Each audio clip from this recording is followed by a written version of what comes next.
All right, let's move on to the topic of the day, which is the ongoing conversation with Baba Ijesha. And last week, we discussed pedophilia at length. And obviously, everybody on this table vehemently condemns pedophilia, sexual abuse, rape in any shape or fashion.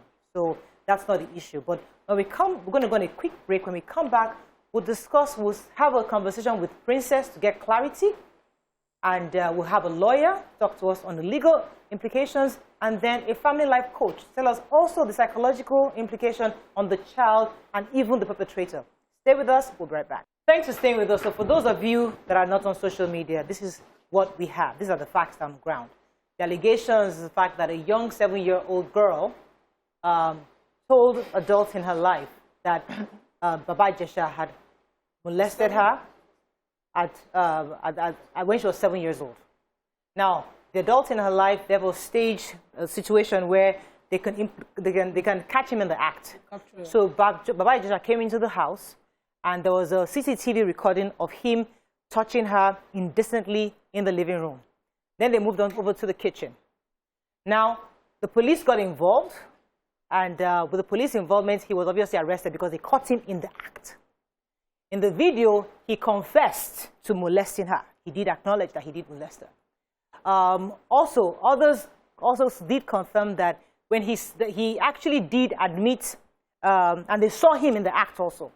Now, unfortunately, people are not happy that the police had released Baba Ijesha on the count that the evidence before them is indecent assault, such that it was a bailable offense. So many obviously were aggrieved by that. Some staged a protest at the station saying it was wrong for them to release a man who obviously admitted to this act. So today we're going to be, as I said earlier, we're going to speak to Princess. Princess is the foster parent of this child. And we'll get clarity because I've watched a few of the videos, Princess online, and at some point she said she was raped.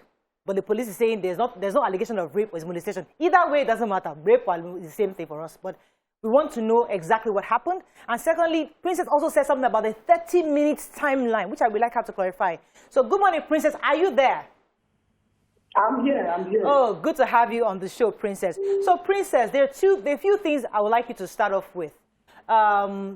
This young girl, according to what you've told us, I have watched your live videos, and you did say she was raped. Could you confirm? Because the police is saying that he spoke to all the witnesses, that it wasn't a rape, it was actually molestation. Could you clarify which it was? No, she was raped. Okay. Immediately she told us, she wrote statements to the police, told them, explained how it was done. He asked her to remove her pants. He removed his pants, asked her to sit on his penis and start riding him. Yes. Then she felt a wetness all over her body. He brought out a handkerchief and cleaned it, asked her to go and bring a towel to clean the remaining. Then he came about a day or two later to tell me that he brought food for us. And I told him, I'm not going outside. He asked her to follow him to the car to collect the food. Are you there, Morayo? Clearly. Go ahead. Yes, because I'm on the road. He asked her to carry the food. When she bent down to carry the food, he inserted his car key in her private part. And when I asked him, that video that Yabo posted has been with us from day one. But the police was telling us, we should not worry, everything will be. But when I saw that they are trying to change the narrative, you understand? Right. Day before yesterday, telling me that Baba Ijesha wants to sue me for assault. That the day we caught him, I beat him. And I know it's a lie. Why would I keeping quiet? And it has affected me mentally. Right. Yeah. That Princess. they asked me to keep quiet, and still I'm hearing false news up and down. Right. I can't see that I fold my hands. Princess, because we want to cover so many things in this short time. Yesterday on the live, you said something about 30 minutes. Could you clarify in the recent where you staged the sting operation? The sting operation? Thank you, Mariam. At one point, did he spend 30 minutes with her? Could you clarify this for me, please? When he was when we came to our place, and he was, and I said, I'm going to see off the people. That is when he spent 30 minutes. And let me tell you what he did. And are you there? That's why I did that video. Because the bloggers were saying it's a sexual activity on a lady. She's a child. He treats her whole body, stuck his tongue in her ear, kissed her passionately, fondled her breast, used his hand to rub all over her private parts, rub all on her legs, start pressing. And I can't even an adult. I don't stand that. Right. So this is what happened in the living room before they went over to the kitchen. Yes, when she went into the kitchen, right, he quickly followed her. And you know, when he first came in, he searched the whole house, the whole room. Make sure none of the children were inside, right, and nobody was at home. Then he searched the whole house for camera.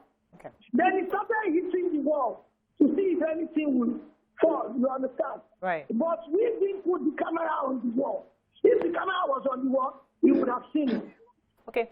Go ahead, ma'am. Yeah, Princess, I know there was a video that you showed where I think that's after you had caught him and people were asking him questions over and over again. And I don't know if it was just a short clip. Did he at any time, did he at any time say, yes, I did it? And when he said that, did the police see that same video that you showed us? That's the video. I can't manufacture video. And I want to tell you something. You know his shirt, the shirt he was wearing. Yes. You know he was wearing a white shirt. Yes. Okay. If they bring somebody that is wearing white, I think you will know. Then you notice the neck of that shirt was slack. It was the child who pulled the shirt. It's that child herself that pulled the shirt while crying. Right. Okay. Are you with me? Yeah. If somebody does something that much and 4 or 5 adults are dead and they beat him, I don't think he will be like that. You know, because he wanted to zip his trouser and buckle his belt. I said, no worry. You already opened your belt. His trouser was enjoying that. He now quickly wanted to react. I said, no problem. Right. Then please, nobody even asked him to sit on the floor. He sat on the floor. He frustrated for me. You can. Right. And I said, already today, that's the thing I said, already today, only last of Alex. He said he's begging, it's when he stood up from that frustration that he sat down on the floor. Right. Nobody asked him to. Okay. All right. Let me get a few more questions in for you. Go ahead. Okay, so I want to clarify the position of the police because I listened to the video made by the police and I was hearing a lot of things I didn't understand.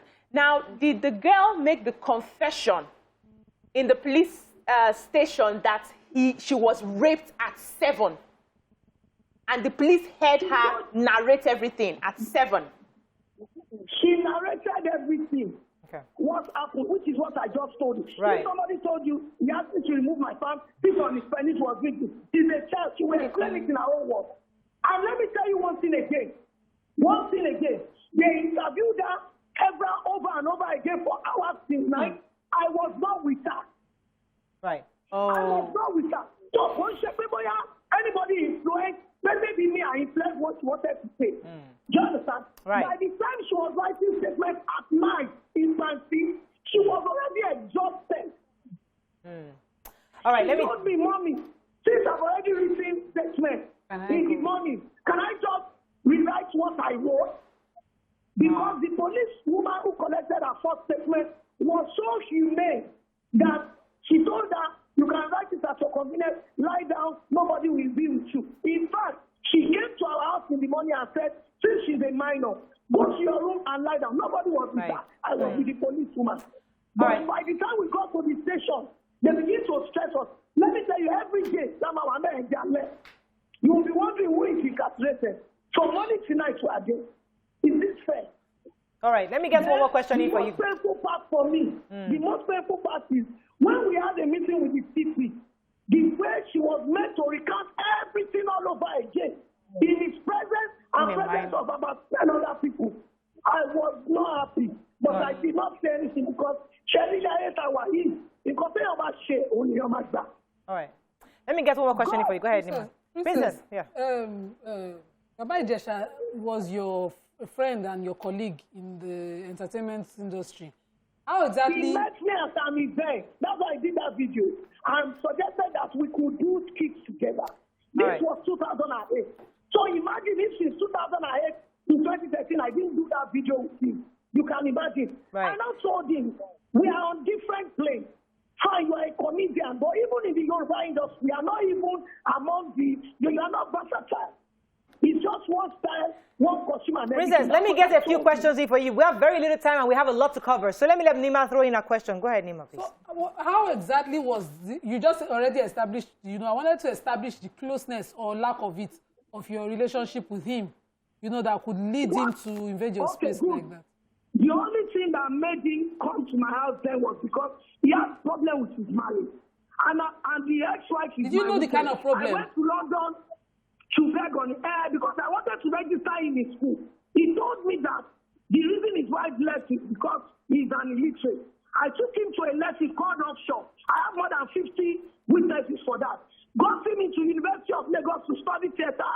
My professors were attached to the fact that I continued to monitor him until they called me from Unilag to tell me that he was playing trance. He was not coming to class. I have more than 200 witnesses. Then, if you allow me later, I can go to where he was saying, do a video and send it to you. Let you know whether even a pig can take a surface of me being close to him. He came to me for help. Right. And even though I was at my lowest, because he kept on saying his wife had abjured him, she had cursed him, people say, I don't amount to anything, I should please. Right. Joe, let me have the cooking thing. I said, no problem. If people want to blame me for being nice, I accept. If they want to blame me for being stupid by helping another woman be accept, they should not blame that child for being raped by Ijesha. Right. Let me also clear the air. Yeah. The child was not in the house living with him. I just saw someone up for 3 minutes. This happened within the space of 3 to 4 minutes. Because you have to come down from my house to open the gate. So my coming down, opening the gate, coming back upstairs. And to prove you will. Princess, at which residence? The one I visited you? Ma, the first time. The place I visited you? Princess. That first time of the restart. It happened within a space of 4 minutes. All right. We have to run up, unfortunately. Princess, let me let you go because we need to dig further. We're going to bring in a lawyer into this to understand the implications. Thank you very much for joining us on the show. We're going to go on a break. We'll be right back.